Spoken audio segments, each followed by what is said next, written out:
Hello students, welcome to enjoy chemistry with Yash. Chemical kinetics के doubt discussion series में आप लोगों का बहुत बहुत स्वागत है। अगर आप इस चैनल पर पहली बार आए हैं तो इस चैनल को सब्सक्राइब जरूर करें एंड डेफिनेटली अपने दोस्तों के साथ शेयर करें और लाइक करना बिल्कुल ना भूलें। चलो let's start. A reaction is of first order. After 100 minutes, 75 gram of the reactant A are decomposed when 100 grams taken initially. तो अगर 100 ग्राम स्टार्टिंग में लिया था तो 75 ग्राम तक पहुंचे। इसका मतलब है कि 25% डिकम्पोज हो चुका है। आगे calculate the time required when 150 gram of the reactant are decompose. The initial weight taken is 200 gram. I am sorry, 75 gram of A is decomposed. इसका मतलब है कि 75% रिएक्शन हो चुकी है। और यहाँ पर क्वेश्चन ये पूछा है कि अगर हम 200 ग्राम ले और 150 ग्राम उसमें से डिकम्पोज हो जाए तो आप कंपेयर करेंगे तो 100 ग्राम में से 75 ग्राम डिकम्पोज होना माने 75% रिएक्शन होना और 200 ग्राम में से 150 ग्राम डिकम्पोज होना माने 75 ग्राम डिकम्पोज 75% डिकम्पोज होना ही होता है। और फर्स्ट ऑर्डर रिएक्शन में time taken for equal decomposition in terms of percentage remains same. तो यहाँ 75% डिकम्पोज हुआ है और यहाँ पर भी 75% डिकम्पोज हुआ है।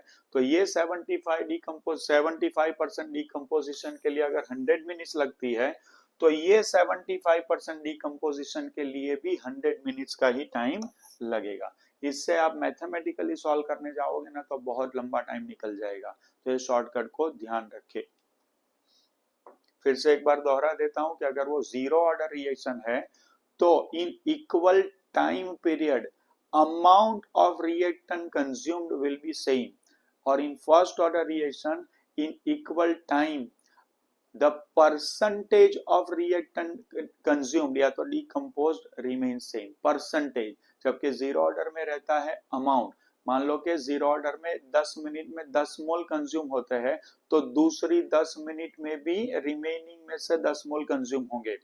लेकिन अगर वो फर्स्ट ऑर्डर रिएक्शन है तो 10 मिनट में अगर 10% कंज्यूम होता है तो नेक्स्ट 10 मिनट में रिमेनिंग में से 10% ही कंज्यूम होगा। ये ध्यान रखने लायक।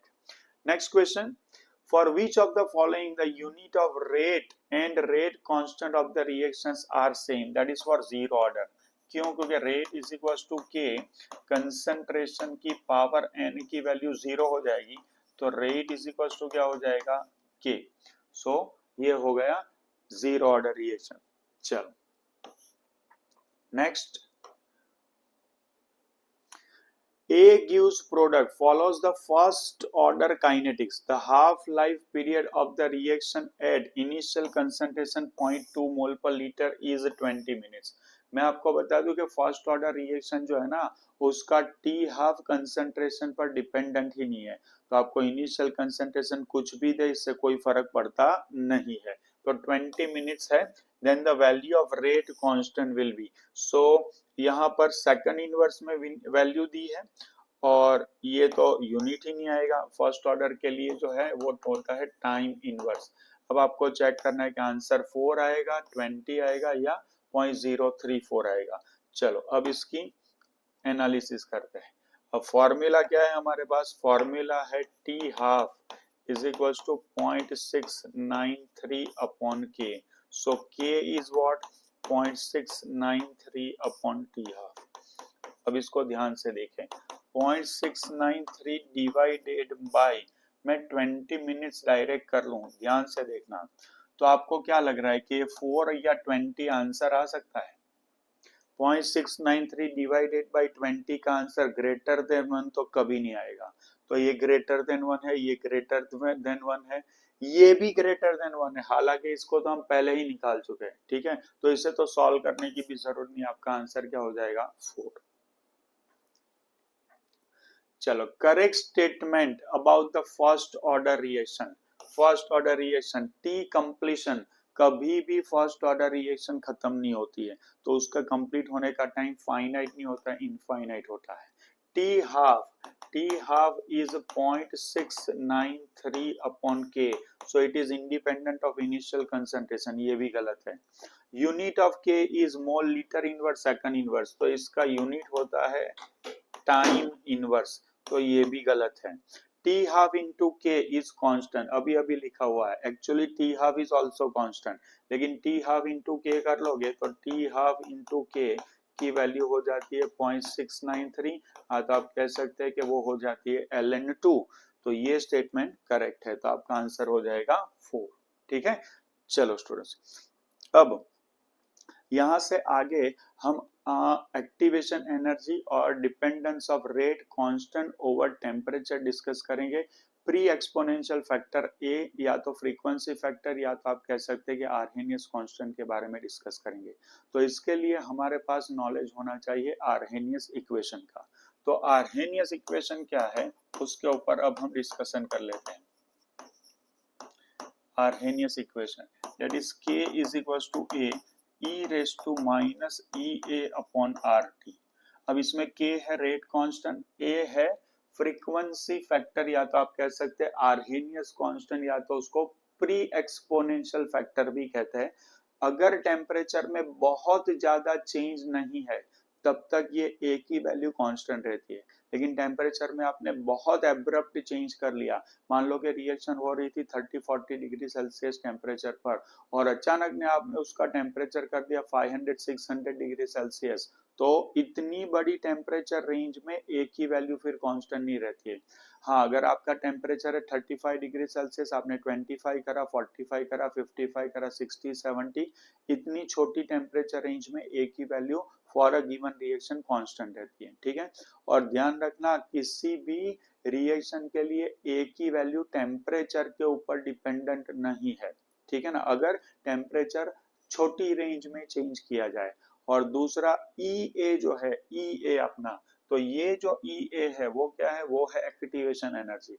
Activation energy is the energy you need to supply for the reaction to support के रिएक्टेंट के मॉलिक्यूल को काइनेटिक एनर्जी कम पड़ रही है ना, उस काइनेटिक एनर्जी को प्रोवाइड करने के लिए आप बाहर से क्या कर रहे हैं, जो एनर्जी प्रोवाइड कर रहे हैं उसको कहते हैं एक्टिवेशन एनर्जी। रिएक्शन में पार्टिसिपेट करने के लिए जो एनर्जी चाहिए वो एक्टिवेशन एनर्जी नहीं है। रिएक्शन में पार्टिसिपेट करने के लिए रिएक्टेंट मॉलिक्यूल्स के पास जो minimum amount of kinetic energy चाहिए उससे कहते हैं थ्रेशोल्ड एनर्जी। लेकिन सभी मॉलिक्यूल्स के पास थ्रेशोल्ड एनर्जी जितनी एनर्जी होती नहीं है, तो उनकी एनर्जी थ्रेशोल्ड एनर्जी जितनी हो जाए उसके लिए हम बाहर से जो एनर्जी प्रोवाइड करते हैं उसको एक्टिवेशन एनर्जी कहते हैं। लेकिन वो टेम्परेचर पर डिपेंड नहीं करती है, टेम्परेचर देने से वो प्रोवाइड होती है, उसकी आपूर्ति होती है, लेकिन टेम्परेचर से वो इंडिपेंडेंट है, वो ध्यान रखने लायक है। ठीक है, टेम्परेचर अगर आप बढ़ाओगे तो रेट कांस्टेंट की वैल्यू बढ़ेगी ही, even if it is what an exothermic reaction और एंडोथर्मिक रिएक्शन। टी बढ़ाओगे तो के की वैल्यू बढ़ेगी, के बढ़ेगा तो रेट बढ़ेगा। और इट इज ऑब्जर्व के किसी भी रिएक्शन में अगर हम टेम्परेचर की वैल्यू 10 डिग्री सेल्सियस या 10 केल्विन से बढ़ाते हैं तो रेट कांस्टेंट की वैल्यू डबल या कभी कभी ट्रिपल तक हो जाती है। तो ये जो रेशियो है नया रेट कांस्टेंट और पुराना rate constant with a difference of 10 degree Celsius temperature range, वो 2 to 3 की रेंज में आता है। ये जो रेशियो होता है उसको उसका टेम्परेचर कोएफिशिएंट कहते हैं। रिएक्शन का क्या कहते हैं, टेम्परेचर कोएफिशिएंट कहते हैं। ओके, तो यहाँ मैं लिख करके बता दूं कि भाई KT एंड KT प्लस 10 जो होता है उसकी वैल्यू क्या होती है 2 to 3 की रेंज में होती है। इसको क्या कहते हैं, इसका टेम्परेचर कोएफिशिएंट कहते हैं। ठीक है, अच्छा ये जो पूरी टर्म है E रेस टू, ये हो गया माइनस EA अपॉन RT। ये क्या होता है, fraction of molecule, fraction of molecules having kinetic energy equal to और मोर देन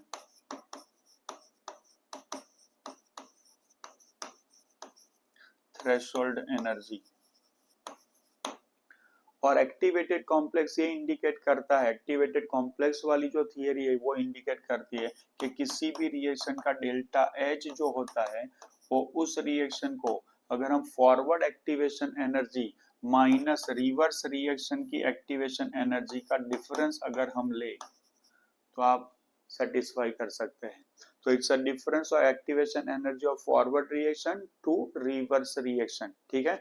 और अगर इसकी वैल्यू पॉजिटिव हो जाती है तो ये एंडोथर्मिक है, और अगर ये नेगेटिव हो जाती है तो ये एक्सोथर्मिक है।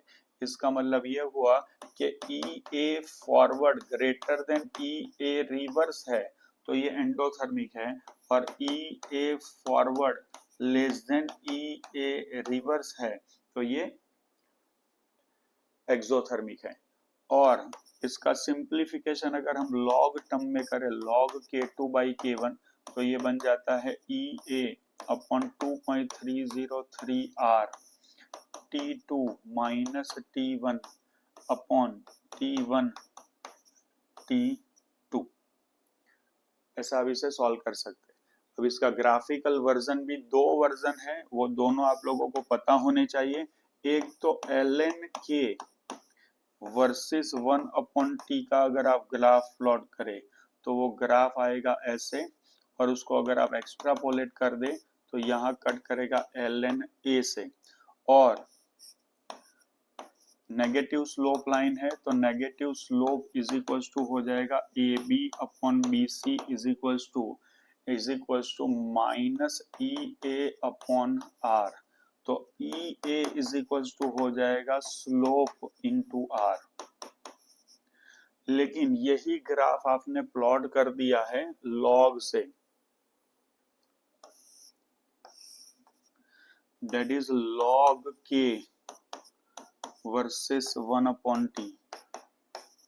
तो ये ऐसा ग्राफ आएगा, इसको एक्स्ट्रापोलेट करेंगे तो यहाँ वो काटेगा log A बनकर। इसका स्लोप अगर मैं बनाऊं minus slope is equals to AB/BC, तो ये बनेगा minus EA/2.303R। EA is equals to 2.303 into R into slope. इसे यूज करके हम बहुत सारे क्वेश्चन सॉल्व कर पाएंगे, ठीक है। चलिए स्टूडेंट स्टार्ट करते हैं अपना फर्स्ट क्वेश्चन। चलो let's read the first question. Activation energy of a reaction is the energy released during the reaction. Wrong. The energy evolved when activated complex is formed. Wrong. Minimum extra amount of energy needed to overcome the potential barrier of reaction. Very good. This is correct. The energy needed to form 1 mole of the product. गलत। देखो यहाँ पर जब भी reaction होगी ना तो उसमें एनर्जी बैरियर क्रिएट होता है। कैसे एनर्जी बैरियर क्रिएट होता है वो आपको पता है। It is like this. तो ये जो एनर्जी बैरियर क्रिएटेड है ना, ये एनर्जी बैरियर क्रिएटेड है पोटेंशियल एनर्जी का। इसको ओवरकम, उसको क्या कहते हैं, उसको activation.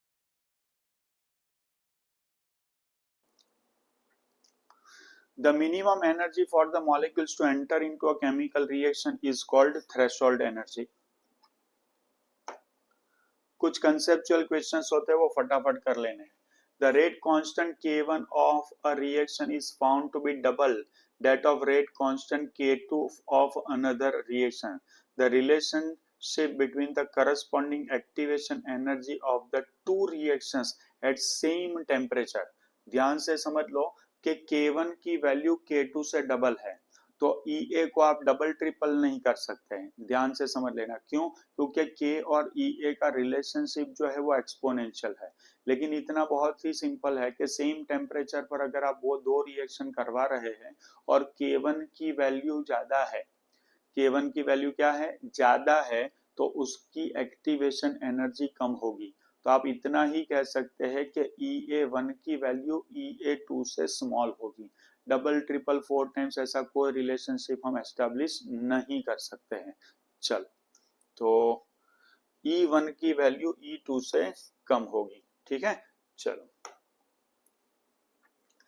At room temperature, the reaction between NO and O2 to give NO2 is fast, while that between CO and O2 is slow. It is due to what? इसके पीछे का रीजन भी एनर्जी बैरियर होता है।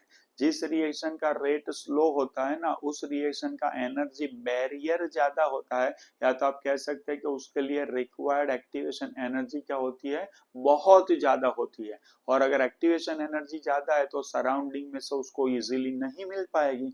NO और O2 की reaction की energy barrier लो, उसकी एक्टिवेशन एनर्जी भी लो, तो उसको सराउंडिंग में से उतनी एनर्जी आसानी से मिल जाती है। तो NO वाली रिएक्शन फास्ट है, CO वाली रिएक्शन स्लो है, तो इसको अब ऑप्शन में सर्च करेंगे। CO is smaller in size than NO. CO is poisonous. The activation energy for the reaction twice NO plus O2 gives twice NO2 is less than twice CO plus O2 gives twice CO2. Yes, this is the answer. चलो, chemical reactions occur as a result of collision between reacting molecules. Therefore, the reaction rate is given by total number of collisions occurring in a unit volume per second, fraction of molecules which possess energy less than the threshold energy, total number of effective collision and temperature. ध्यान से समझ ले, it depends on what total number of effective collision. अब ये effective collision का क्या मतलब होता है? इफेक्टिव कोलिजन का मतलब ये होता है कि ऐसा कोलिजन जिसमें रिएक्टेंट मॉलिक्यूल्स के पास थ्रेशोल्ड एनर्जी, जितनी एनर्जी तो है उससे ज्यादा भी हो सकती है, and they collide from a proper direction और प्रॉपर एंगल और प्रॉपर ओरिएंटेशन। ये दो कंडीशन जिसे सेटिस्फाई करता है, उस कोलिजन को इफेक्टिव कोलिजन कहते हैं। तो अगर यूनिट टाइम में नंबर ऑफ इफेक्टिव कोलिजन्स ज्यादा है तो रेट ऑफ रिएक्शन ज्यादा होगा, नंबर ऑफ इफेक्टिव कोलिजन्स कम है तो कम होगा। यहाँ पर दूसरा जो है ना, ये भी आंसर बन सकता था, लेकिन उसमें एक गड़बड़ कर दी कि fraction of molecules which possess energy less than the threshold energy नहीं आना चाहिए, इक्वल टू और मोर देन थ्रेशोल्ड एनर्जी आना चाहिए, तो वो फ्रैक्शन ऑफ मॉलिक्यूल्स रिएक्शन में पार्टिसिपेट कर सकता है। तो यहाँ पर ये गड़बड़ थी। An endothermic reaction A gives B has an activation energy 15 kilocalorie per mole and the heat of reaction is 5 kilocalorie per mole. अब देख लो स्टूडेंट्स, फिर पूछा क्या है, activation energy of B gives A, माने रिवर्स रिएक्शन की activation energy पूछी है। तो डेल्टा H क्या होता है, EA of forward minus EA of backward या तो रिवर्स। तो हमें रिवर्स की फाइंड करनी है, तो EA of reverse is equal to EA of forward minus delta H हो जाएगा। तो EA ऑफ फॉरवर्ड की वैल्यू है 15, एंडोथर्मिक रिएक्शन है तो डेल्टा H की वैल्यू पॉजिटिव ही होगी 5, तो आंसर आ गया 10 किलो कैलोरी पर mole. So 3 will be our answer. Basic concept आपको पता है तो ठीक से आप क्वेश्चन जरूर सॉल्व कर पाएंगे। A large increase in the rate of reaction for a rise in temperature is due to what? अगर आप टेम्परेचर बढ़ाते हो तो क्या होता है, टेम्परेचर बढ़ाते हो तो रिएक्शन में थर्मल एनर्जी ऐड होती है। Thermal energy is always gained in terms of kinetic energy, तो रिएक्टेंट के मॉलिक्यूल्स की kinetic energy in terms of vibrational, rotational and translational component increase होती है। उनकी वजह से कोलिजन्स बढ़ते हैं, कोलिजन्स बढ़ते हैं तो डेफिनेटली वो फ्रूटफुल या इफेक्टिव होने के चांस भी बढ़ते हैं। अब उसको डिफरेंट एस्पेक्ट से देखें तो कुछ मॉलिक्यूल्स इनिशियली ऐसे होते हैं जिनकी काइनेटिक एनर्जी थ्रेशोल्ड एनर्जी से कम होती है। अगर आप टेम्परेचर बढ़ाएंगे, थर्मल एनर्जी बढ़ाएंगे, काइनेटिक एनर्जी बढ़ाएंगे, तो उन मॉलिक्यूल्स की काइनेटिक एनर्जी भी बढ़ेगी जिनकी काइनेटिक एनर्जी कम पड़ रही थी। So fraction of molecules having kinetic energy equal to और मोर देन थ्रेशोल्ड एनर्जी, वो फ्रैक्शन क्या हो जाता है, बढ़ जाता है, और उसकी वजह से क्या हो जाता है, रेट इंक्रीज हो जाता है। Let's find. Increase the number of collisions, increase in the number of activated molecules, lowering the activation energy and shortening the mean path। देखो स्टूडेंट्स, टेम्परेचर बढ़ने से इंक्रीज इन रेट हो जाना कोलिजन्स बढ़ने की वजह से तो होता ही है, and increase in the number of activated molecules, ये आंसर ज्यादा सही रहेगा। क्यों ज्यादा सही रहेगा? क्योंकि एक्टिवेटेड मॉलिक्यूल्स का मतलब ये होता है ऐसे मॉलिक्यूल्स जिनकी काइनेटिक एनर्जी क्या है, थ्रेशोल्ड एनर्जी जितनी या तो उससे ज्यादा हो चुकी है। तो हमारा प्रॉपर आंसर जो होगा ना, मोर वैलिड और करेक्ट आंसर वो हो जाएगा 2। ठीक है, चलो। Rate of which reaction increases with temperature, किसी भी रिएक्शन का रेट हमेशा टेम्परेचर बढ़ाने पर इंक्रीज होगा होगा होगा। अगर वो एक्सोथर्मिक है तो भी होगा, एंडोथर्मिक है तो भी होगा। टी इंक्रीजेस के हमेशा इंक्रीज होगा। ठीक है, चलो। Of all exothermic of all endothermic can't be predicted, सभी रिएक्शन का रेट इंक्रीज होगा। यील्ड की बात नहीं हो रही है यहाँ पर, ध्यान रखना, यील्ड की बात नहीं हो रही है।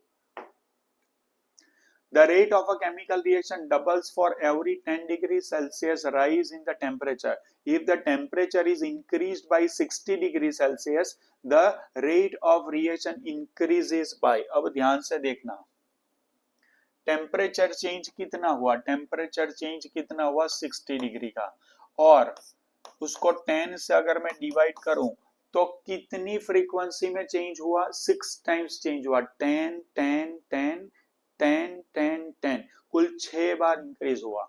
अब होता क्या है कि एक 10 डिग्री सेल्सियस रेंज होने पर क्या होता है, जो है उसका डबल हो जाता है। दूसरी 10 डिग्री पर क्या होता है, जो है उसका डबल हो जाता है। माने क्या हो जाएगा, 2 का पावर 6 जो है ना, 2 का पावर 6 लेवल पर इसका रेट क्या हो जाएगा, इंक्रीज होएगा। और 2 का पावर 6 होता है 64। बात समझ में आ गई? तो पहले ये चेक कर लो कि कितने फोल्ड आपने टेम्परेचर इंक्रीज किया है। बात समझ में आई? तो 60 डिग्री सेल्सियस आपने इंक्रीज किया, तो जितने फोल्ड टेम्परेचर इंक्रीज हुआ है सबसे पहले वो फाइंड करें। तो टेम्परेचर चेंज डिवाइडेड बाय 10, तो आपको कितने फोल्ड टेम्परेचर इंक्रीज हुआ है, और ये जो है उसको क्या करो, 2 के पावर में लगा दो, आपको how many times rate increase हो रहा है वो आपको मिल जाएगा। According to the Arrhenius equation, a straight line is to be obtained by plotting the logarithm of the rate constant of a chemical reaction against what? Definitely 1 upon t. हम लोगों ने graph अभी अभी डिस्कस किया, that is log k, और यहाँ पर कौन होना चाहिए, 1 upon t, तब जाकर के आपको नेगेटिव स्लोप वाली स्ट्रेट लाइन मिल जाएगी। ठीक है, चलो। Which of the following gives the value of activation energy? Value of activation energy आपको किससे मिलेगी? चलो, तो अभी अभी हम लोगों ने डिस्कस किया कि पहले तो देख लो कि ग्राफ क्या है, ग्राफ ln वाला है। तो यहाँ पर ln k versus 1 upon t का अगर हम ग्राफ प्लॉट करते हैं तो ऐसा ग्राफ आएगा, ये है A B C, negative slope is equal to क्या होगा, बोलो, A B upon B C is equal to क्या होगा, that is minus E A upon 2.303, sorry minus E A upon R, L N है ना, तो 2.303 नहीं आएगा, E A is equal to R into slope. तो आपको ई ए चाहिए ना, एक्टिवेशन एनर्जी चाहिए, तो आर इंटू स्लोप से मिल जाएगी। अब स्लोप किसका, एल एन के वर्सेस 1 अपॉन टी का, तो आपका आंसर हो जाएगा ये। ठीक है, चलो। Given that K is the rate constant of any reaction at temperature T, then the value of limit T tends to infinite, log K क्या हो जाएगा, चलो भाई आंसर निकालते हैं। तो क्या होगा, ध्यान से देख लो कि यहाँ पर log K, पहले तो मैं आपको पूरा डिराइव करके एक्सप्लेन करता हूँ, फिर आप अपने हिसाब से शॉर्टकट बना लेना। Minus E A upon R T होगा, चलो यहाँ पर k अपॉन ए कर दूं तो ये हो जाएगा e raise to minus E upon R T, दोनों साइड पर मैं एल एन अप्लाई कर लूं तो ये सीधा बन जाएगा minus E A upon R T हो जाएगा। ये हो गया, इसे आप ले ले 2.303 log k upon A is equal to minus E A upon R T, और log k upon A is equal to यहाँ आएगा minus E A upon 2.303 R T, ठीक है, ये हो चुका है log k minus log a is equal to minus E A upon 2.303 RT। ठीक है, तो ये होगा log k is equal to log a minus E A upon 2.303 RT। देखो आप बहुत ही, आपको फॉर्मूला पता है तो आप बहुत ही जल्दी आसानी से सॉल्व कर पाएंगे। अब यहाँ पर झंझट क्या है कि इसको इनफाइनाइट करना है, तो ये डिनोमिनेटर में इसको इनफाइनाइट करोगे ना तो ये पूरी टर्म क्या हो जाएगी, जीरो हो जाएगी।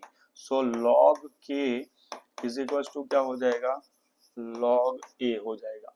तो आपका आंसर क्या बनना चाहिए, log a।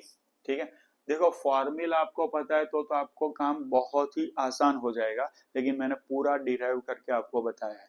और जैसे कि ये एक्सरसाइज 1 चल रही है तो आपको पता है कि एक्सरसाइज 1 में तो मैं आपको पूरी चीजें डिटेल में एक्सप्लेन करता हूँ, फिर एक्सरसाइज 2, 3 में हम क्या करेंगे, ज्यादा से ज्यादा शॉर्टकट का यूज करते जाएंगे। The rate constant, the activation energy and the frequency factor of a chemical reaction, ये है rate constant। सेकंड इनवर्स माने ये फर्स्ट ऑर्डर रिएक्शन है, एक्टिवेशन एनर्जी भी दे दी है एंड फ्रीक्वेंसी फैक्टर माने ए भी दे दिया है। Respectively the value of rate constant as T tends to infinite. अभी अभी हमने देखा कि अगर टेम्परेचर इनफाइनाइट कर ले तो log k log a बन जाता है, तो ऑब्वियस सी बात है कि k क्या बन जाएगा, a बन जाएगा। तो a की जो वैल्यू है वो हो गया हमारा आंसर। तो a की वैल्यू क्या है, 6 × 10⁻14, तो ये हो जाएगा अपना आंसर। ठीक है, बात समझ में आ गई, क्लियर है। अभी अभी हमने प्रीवियस क्वेश्चन में ही डिराइव किया है। चल, for an endothermic reaction where delta H represents the enthalpy of the reaction in kilojoule per mole, the minimum value for the energy of activation will be। चलो पहले तो ग्राफ को समझे students. यहाँ पर ग्राफ क्या हो गया, ये ग्राफ ऐसे होता है, ये होती है पोटेंशियल एनर्जी और ये है टाइम एक्सिस या तो रिएक्शन एक्सिस। तो ये है रिएक्टेंट की मिनिमम एनर्जी वैल्यू, यहाँ से एक्टिवेशन एनर्जी, और ये हो गई प्रोडक्ट की एनर्जी। प्रोडक्ट की एनर्जी रिएक्टेंट की एनर्जी से क्या होगी, ज्यादा होगी, तो ही जाकर के डेल्टा एच की वैल्यू पॉजिटिव आएगी। क्यों ऐसा, क्योंकि प्रोडक्ट की एनर्जी माइनस रिएक्टेंट की एनर्जी करोगे तो डेल्टा एच आता है। डेल्टा एच की फॉर्मूला क्या है, डेल्टा एच की फॉर्मूला है प्रोडक्ट की एंथैल्पी माइनस रिएक्टेंट की enthalpy. In terms of potential energy देखे तो potential energy of product minus potential energy of reactant. ठीक है, ये वैल्यू अगर ज्यादा है, ये वैल्यू कम है, तब जाकर के डेल्टा एच की वैल्यू क्या आएगी, पॉजिटिव आएगी। Now what is activation energy, activation energy is this. तो एक्टिवेशन एनर्जी की वैल्यू मिनिमम कितनी आएगी, मिनिमम डेल्टा एच जितनी तो आएगी, उससे ज्यादा आ सकती है। तो एंडोथर्मिक रिएक्शन के लिए ये याद रखना, क्यों, क्योंकि इसका लेवल जो होगा ना वो इससे ऊपर ही होगा, इसका लेवल इससे ऊपर होगा, और एक्टिवेटेड कॉम्प्लेक्स का लेवल इससे भी ऊपर होगा। इसका मतलब ये हुआ कि एक्टिवेशन एनर्जी की वैल्यू डेल्टा एच से तो ज्यादा ही आएगी। तो आंसर आ जाएगा आपका मोर देन डेल्टा एच। ठीक है, कंसेप्चुअल क्वेश्चन था ये। The rate of reaction increases 2.3 times when the temperature is raised from 300 Kelvin to 310 Kelvin.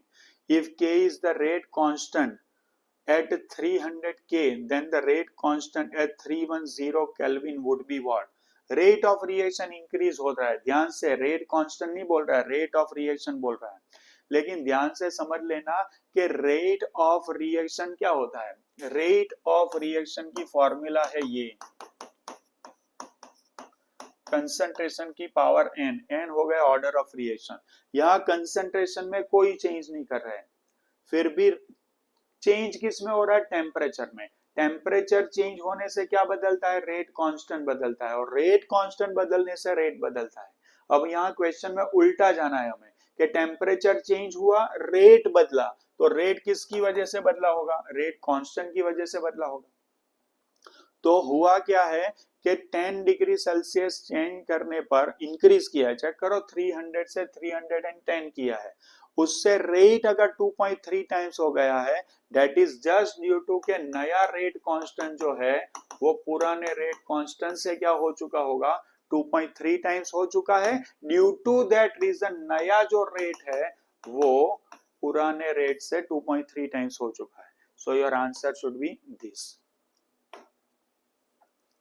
चलो, if the concentration units are reduced by n times then the value of rate constant of first order will be। अब ध्यान से समझ लो कि rate constant हमेशा सिर्फ temperature पर depend करता है, किसी और चीज पर डिपेंड नहीं करता है। तो अगर आपने कंसंट्रेशन का यूनिट बढ़ा दिया घटा दिया उससे कोई फर्क नहीं पड़ता है। चलो, remains constant which is used in the determination of reaction rates। Reaction rate को आइडेंटिफाई करना है हमें, तो इसके लिए किसकी जरूरत पड़ेगी, तो इसके लिए जरूरत पड़ेगी रिएक्शन के टेम्परेचर की, सही, रिएक्शन की कंसंट्रेशन की, और रेट कांस्टेंट की भी जरूरत पड़ेगी, माने हमें जरूरत पड़ेगी ऑल ऑफ दिस की। चलो, the rate constant of a first order reaction depends on what? That depends only on temperature। First order का नहीं, किसी भी ऑर्डर के रिएक्शन के लिए rate constant depends only on one thing and that is temperature. For the decomposition of N2O5 gas it is given that twice N2O5 gas gives 4 NO2 gas plus O2 gas, activation energy is EA, and N2O5 gas gives twice NO2 gas plus half O2 gas, activation energy EA dash will be what? तो reaction की stoichiometry बदलने से activation energy बदल नहीं जाती है, it remains constant only, उसमें कोई चेंज नहीं आता है। तो EA and EA dash will remain same। For a reaction in which case the activation energy of forward and reverse reactions are equal, equal कब होती है, तो आपको पता होना चाहिए कि delta H is equal to क्या होता है, EAF माइनस EAR। अब इन दोनों की वैल्यू इक्वल हो तो क्या होगा, डेल्टा H की वैल्यू क्या हो जाएगी, जीरो। माने जब डेल्टा H की वैल्यू जीरो होती है तब फॉरवर्ड एंड रिवर्स की वैल्यू सेम हो जाती है, ठीक है।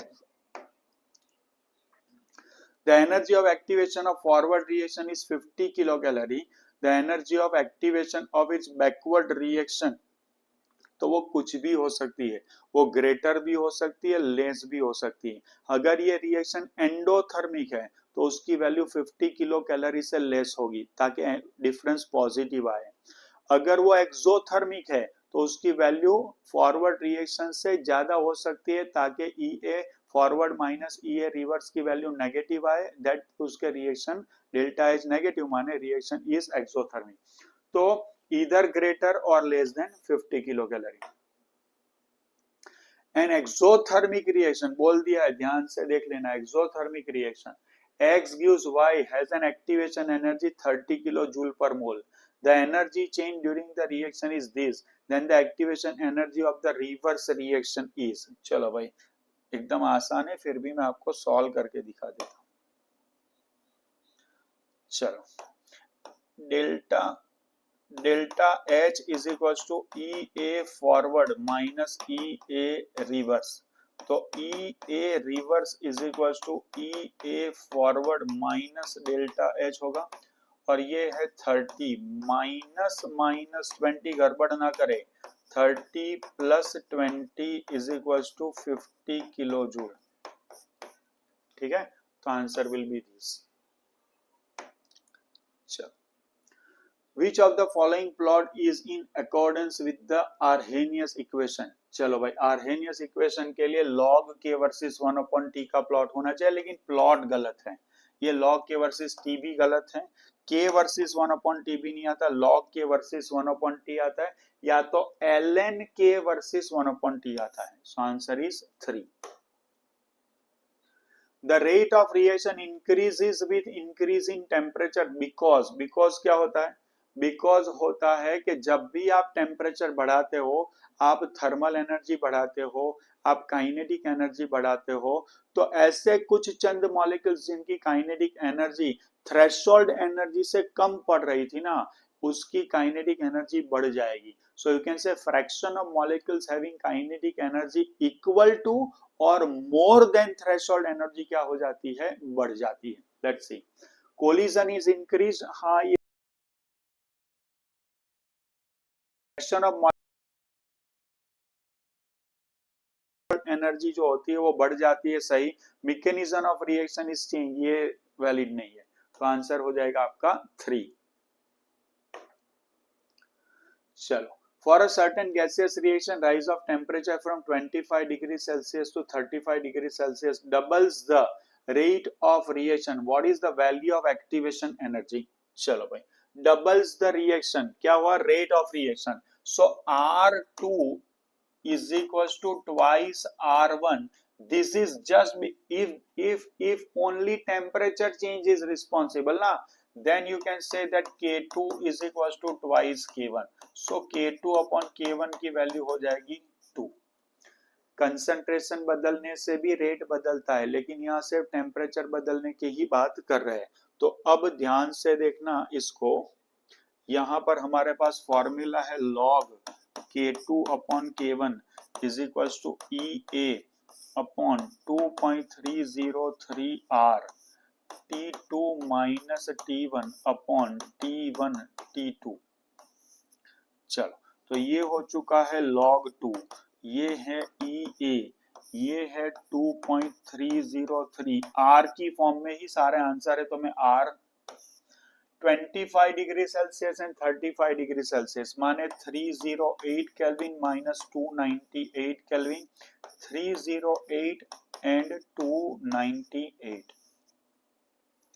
इसको अगर मैं सिंप्लीफाई करूं तो ये बनेगा 0.3010 इज इक्वल्स टू EA, ऊपर आएगा 10 और नीचे आएगा 2.303 R 308 298. तो EA क्या हो जाएगा, EA is 0.3010 into 2.303 into R into 308 into 298 upon 10. चल,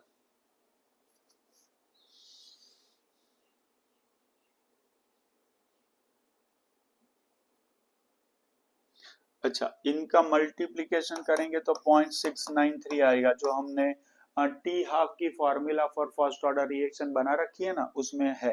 ठीक है ना. तो into R into 308 into 298 upon 10, तो आपका आंसर हो जाएगा 4. ठीक है. चल,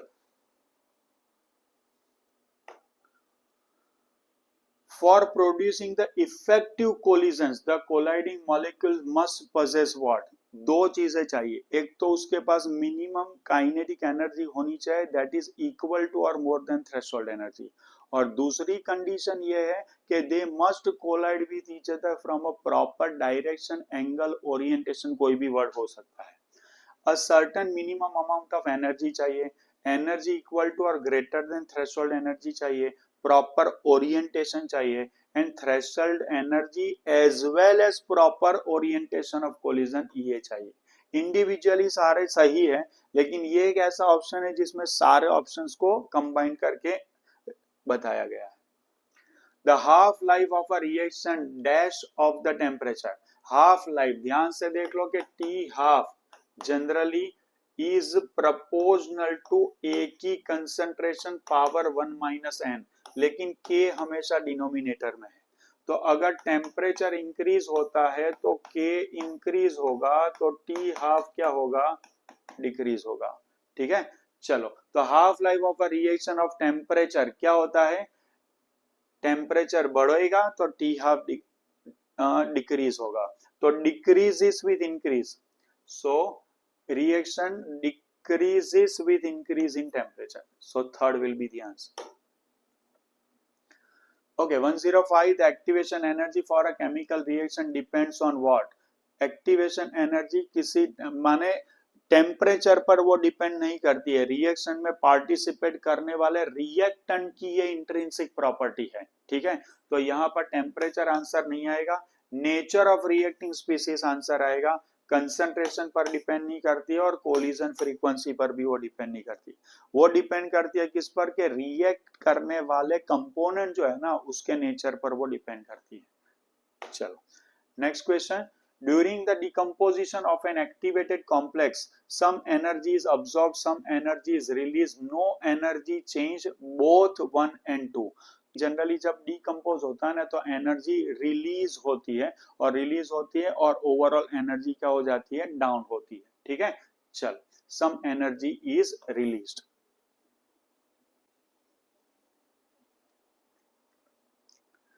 चलिए स्टूडेंट्स, तो हमारा केमिकल काइनेटिक्स का एक्सरसाइज 1 खत्म हो गया है। मैंने बहुत ही डिटेल में सारे कंसेप्ट भी समराइज करे हैं टॉपिक चालू होने से पहले और सारे क्वेश्चंस को भी डिटेल से एक्सप्लेन किया है। अगर आप हमारे साथ 1-to-1 सेशन में जुड़ना चाहते हैं तो दूसरे स्टूडेंट्स जो जुड़ रहे हैं उनकी तरह आप भी हमारे साथ जुड़ सकते हैं, डिस्क्रिप्शन में हमारा कॉन्टेक्ट नंबर दिया है। तो डेफिनेटली इस वीडियो को लाइक करें, कमेंट्स में आप अपने फीडबैक शेयर कर सकते हैं, हमारे साथ डायरेक्ट भी व्हाट्सएप नंबर दिया गया है, उनके साथ भी आप हमारे साथ जुड़ सकते हैं। अपने दोस्तों के साथ शेयर करें ताकि उनको भी इसका बेनिफिट हो जाए। अगर इस चैनल को अभी तक आपने सब्सक्राइब नहीं किया है तो do consider about subscribing the channel. मिलते हैं फिर एक्सरसाइज 2 में। Till then keep learning, enjoy chemistry.